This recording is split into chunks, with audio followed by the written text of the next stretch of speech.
তিনি চেয়েছিলেন 150 বছর বাঁচতে, মাত্র 50 বছর বয়সে তার হৃদস্পন্দন থেমে গেলেন। মাইকেল জ্যাকসন কারোর সাথে কথা বলার সময় মুখে মাস্ক এবং হাতে গ্লাভস রাখতেন। বাড়িতে 12 জন ডাক্তার তাকে সারাক্ষণ পরীক্ষা নিরীক্ষা করতেন, তার মাথার চুল থেকে পায়ের নখ পর্যন্ত, এবং তাকে খাবারগুলো ল্যাবে টেস্ট করে খাওয়ানো হতো। প্রতিদিন তাকে ব্যায়ামের জন্য 15 জন লোক সাহায্য সহযোগিতা করত এবং তিনি অক্সিজেনযুক্ত বেডে ঘুমাতেন।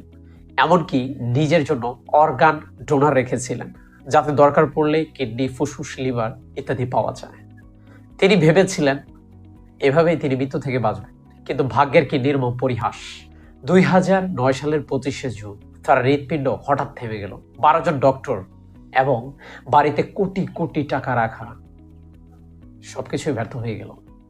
কেউ তাকে বাঁচাতে পারল না এবং তার শেষ বিদায় দেখেছিল প্রায় 3 কোটি মানুষ।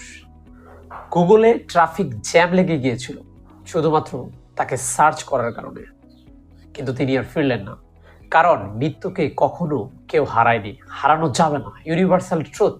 সাজানো জীবন সাজানোই রয়ে গেল। মৃত্যুকে হার মানাতে গিয়ে মৃত্যুর কাছে হেরে গেলেন। তাহলে কিসের এত প্রতিপত্তি, কিসের এত লোভ, হিংসা? মৃত্যুর পর হয়তো খালি হাত আর 2 পা ছাড়া আর কিছুই যাবে না। ধনী হওয়া অপরাধ নয়, শুধুমাত্র টাকার জন্য ধনী হওয়াটাই আসল অপরাধ। Michael Jackson had money, power, doctor, but he could not buy one more heartbeat. Are you ready for the day when nothing will save you? Next time গল্প শোনাবো অন্য কোনো একদিন। সে পর্যন্ত ভালো থাকবেন এবং সুস্থ থাকবেন। আসসালামু আলাইকুম, আল্লাহ হাফেজ।